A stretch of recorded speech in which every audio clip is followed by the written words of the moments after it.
We Love Hip Hop. Let's go over to the No Jumper channel. All right. Adam22 was recently picked up by the feds. I was looking in the background. I seen the notifications go on for No Jumper, and the live stream started, and I seen that Adam was over there. We're going to go check that out in a second. But he was recently picked up in the feds for this whole Rolling 60s RICO, the indictment or whatever, the federal case that's been going down on Big U and a bunch of Rolling 60s Crips. And I want to give another salute to Top 5 Troy, because I had to wait for him to leave before we start getting into all that messy. All right, I ain't trying to pull him in, come to the dark side. You know what I mean? Like, he's over there in LA on ground zero. I ain't trying to pull him into no shit and be like, so give me your thoughts on Adam22 possibly getting arrested and shit. Like, nah. I'll leave the mess for myself. Being fresh. If the Fed's watching, so much for being fresh. If the Fed's watching, I made it 41 years into this life before I had involvement, conversation with federal agents. And when they showed up, I was wearing a red Nike Tech. Not exactly the definition of fresh, but I got a crazy update.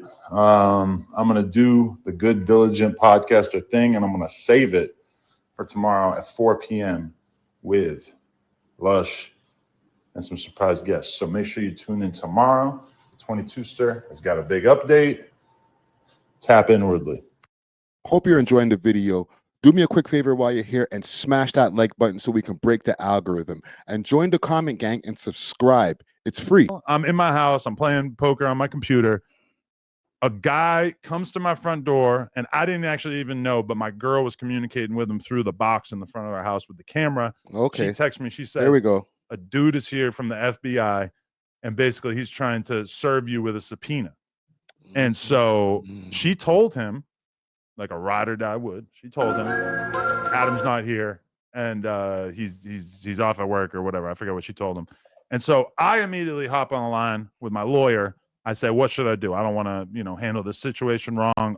Over and over and over, I've sat down with rappers or whoever who tell me about situations in which they divulge too much information to the police or whoever, and it ended up coming back to bite them. Especially, something that comes to mind is like Hurricane Chris, who caught a body that was blatantly self-defense. Soon as the cops come, he airs out his whole situation and ends up coming back to haunt him because the state ends up trying him.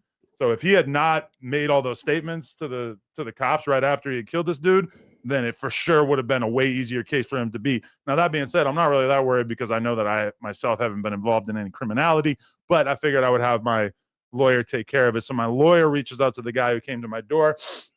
She assures me that she's going to be able to ask the FBI agent a handful of questions, and from that information be able to ascertain, is Adam in trouble? Is Adam going to be, forced to hand over a crazy amount of information? Because that was kind of lingering out in my head as like, God, this is going to be a huge pain in the ass if they want to confiscate all the computers and everything in here. We're going to have to buy a bunch of computers to use. Where's the furnace? Set to start the furnace up, guys. I don't know. I was considering that. I have not destroyed any information for Yo, bro, they're about to do a crazy audit on all of this guy's shit.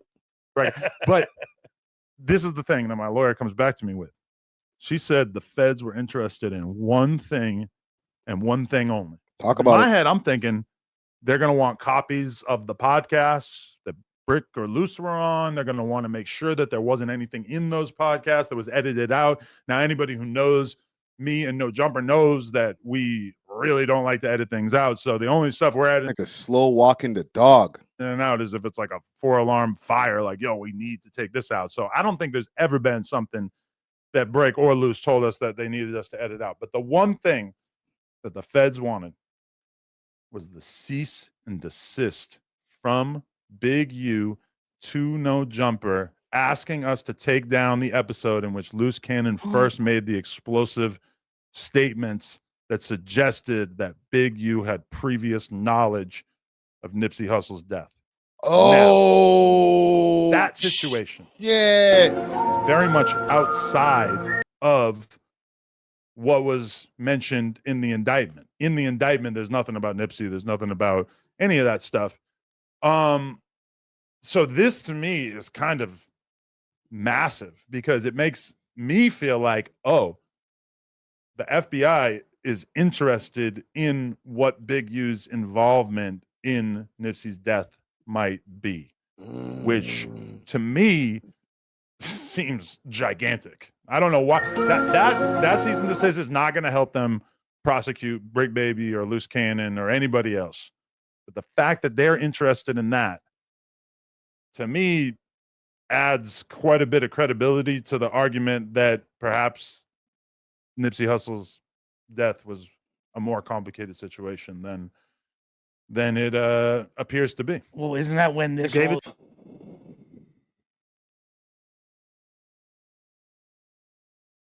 It's rough. I need to open another screen. That is a mod thing. Holy shit, man. That's what we needed. We got the content, gang. Holy shit. Phone. We shouldn't have to dig so deep into Twitter to find one that doesn't have a messed up vocal. But here we go. He FaceTimed me. So he FaceTimed me and stuff like that. He was like, Nipsey just got killed. I'm like, 6-0. I didn't hear that. 6-0. So I hang up with him. I called Nipsey and I'm like, Nipsey, what's up? He was like, oh, what's up with it? Nipsey answered. Nipsey answered. He answered the phone. And I was like, I love you, cuz, or whatever like that. Did you tell him the call you just got? Or you didn't even mention it? I didn't mention it. And that's what fucked me up because my cousin is Nipsey baby mama. You get what I'm saying? So it was like I could have probably stopped it or it had it. Stop what? Fuck you mean? That fuck you talking about? No, because listen. So after I talked to Nipsey and I was like, yeah, I love you, cuz, or whatever like that. I'll see you later or whatever. So I hung up the phone. I thought Big U gave wrong information. 30 minutes later, the homies blowing me up like they just killed Nipsey. And so I'm like, wait.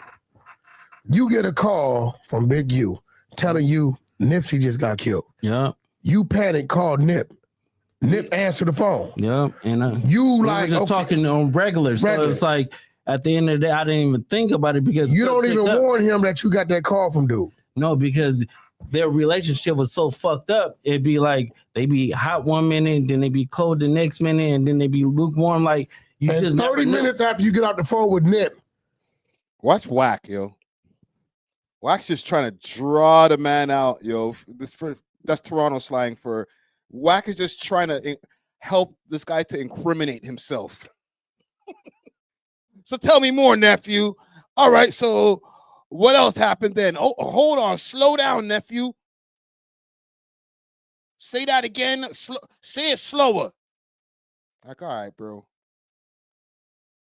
I know Loose Cannon's watching back now from his jail cell. Like, this nigga Whack wanted me to go to jail. He really wanted me to go to jail. He get killed. Yeah, I got it. So they be hot one minute. Look how attentive he is. And then they be cold the next minute, and then they be lukewarm. Like you and just 30 minutes after you get out the phone with Nip, he get killed. Yeah, I got it. So you think he hit you? Say that again, too nephew. early. Yep, he hit me a little bit too early. What? The homie Shitty, double back 3 times. What? You get what I'm saying? And first he shot him, boom, go into the alley, came back and shot him, boom. It wasn't good enough, and then he came back and he shot him again. But now it's like how did he know? Yeah, no, but that's crazy. That's crazy. It's deep. So it's like I don't know who to trust. Now let me ask you a question. I heard this. I don't know how true it is. I heard that. Tell me more. Let me ask you from another. You know who else does that? Nah, I ain't gonna say it, man. You know when people ask you the same question but in different ways so that they can get you to give more answers, you know what I'm saying? Divulge more information. There's people who do that. I'm just trying to remember. It's like an organization. They're in everybody's city, but like we'll get back to it. Shitty and Nipsey had a fight. Yeah, they had prior to a couple weeks before that. They had a fight like a week before that when they had a fight. He wears red, but like the ones that I know about, they wear blue. Comment Gang Strong if you know who I'm talking about. It's kind of similar, very similar. You know, Shitty ain't known for fighting. Yeah, not at all. He known not at for all. Yeah. doing the other things. So at the end of the day, it's like Nipsey beat him up. Nipsey is what's like 6'4", 6'5". Shitty is like 5'5", 5'6". You get what I'm saying? Like frails. Bad like, boys.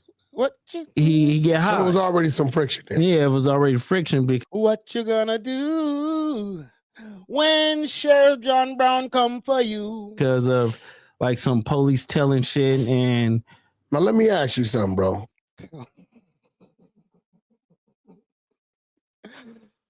I'm more entertained by Whack than I am by Loose Cannon spilling his guts, telling us who killed Nipsey Hussle. Cause you know they gon'. I know you. See, you don't say nothing. You kind of like me in a way. You don't say nothing unless. but the homies know. So it's like it's Huh? not like I'm saying something that they don't know. You get what I'm saying? So it's like for me, it's like you telling me, oh, I'm fucking with the Bad boys, bad boys. police or whatever like that, trying to smooth your background out. So I'm like on 6 I'm gonna expose your buster ass neighborhood crib. And if a nigga take it any type of way, What you gonna do? they could get at me or I'll pull up and get at them. It's like So you What you gonna do when they come for you? pretty much saying he called you, told you Nip got killed. You called Nip in a panic. He answered the phone. mhm, When you hear his voice, you like, well, Nip ain't dead, but you don't warn him what he said. 30 minutes later, you get a call after the fact, Nip dead. That's what he said, Whack. What you gonna do when they come for you? I don't even know the words. Sorry. Oh man. This shit is not gangster. Yo, LA. Y'all got an answer to this, bro. To him though? Isn't We did hand it over, yeah. isn't this when Of course that you did. You didn't think that he wasn't? I mean, really, like, So it's safe to say you the feds. I'm happy to help the feds with talking God about a document that damn. we have previously discussed on here over and over, and which doesn't, doesn't implicate anybody that I know or whatever. It's and it's not like I know about Big U doing something illegal. Big U did something perfectly legal by sending over a document to us asking us to remove a piece of content. Now, for the record, it doesn't mean that That we were talking about murder. this means that there's a full scale investigation into Big U's involvement So in you this don't situation. you don't feel like you played no part in them getting booked at all? No, Like not really. with the shit they set up here and you clipping it up. I mean, I get you live and people might be able to screen record, but some of the shit these niggas are saying, you sitting back, like even the feds probably like, I can't believe like these niggas is this dumb. well, Then you clip it up. Facts. You know what I need to do? I need to go over to Twitter after or while this live is going on and download that. Cause jeez, if Big U's out here cleaning the internet, whoo, I need to keep the content. I need to go find myself a USB. up I to mean, reiterate what they said my instead of attitude is basically if somebody comes on the podcast and they want to live their truth, they want to talk about the things that they've been through, then it's none of my business to dig through each podcast and figure out what's criminal, what might come back to get them. Because let's be real, this is hip hop where a huge percentage of people's lyrics, songs, etc., are basically putting them in the mix and acknowledging that they've been involved with crimes. And Points made. you know, when I'm sitting there and Luce Cannon's saying, because keep in mind, this is my first time even understanding that Big U might have had any involvement in any street stuff still. When Luce Cannon's sitting there and saying, yeah, me and Big U went to this weed spot and we got all this money out of them, and then Big U didn't split the money up fairly and yada, yada. I'm sitting there thinking, Big U's on that? Like, I had no idea that Big U would have been doing anything that could be considered extortion or, you know, payments for checking in, whatever. not a In guess. retrospect, I feel a little naive since he did call his podcast that, and he was talking about the checking in process pretty openly. you talked I about mean, it on, like, like, Brick, because on the at the end of Breakfast the day, Club. we see like we understand the bottom line is the money. So at the end, I'm glad that he brought these guys in. That was a good move by Adam because these guys, they seem to be very on point. They're on code. They held his feet to the fire. They had some choice words to say on him on a past podcast where Flacco had went down to go see academics who we're going to be talking about next, actually. But yeah, this is a good move. Salute to Adam22. Even though, bro, you're doing some wild shit. He did get, I guess, approached by the feds, but him getting picked up and brought into the federal station, I guess he was getting a colonoscopy instead. Thanks for watching. If you enjoyed this video, please make sure to check out these other videos on the screen and make sure to like and subscribe. We love hip hop.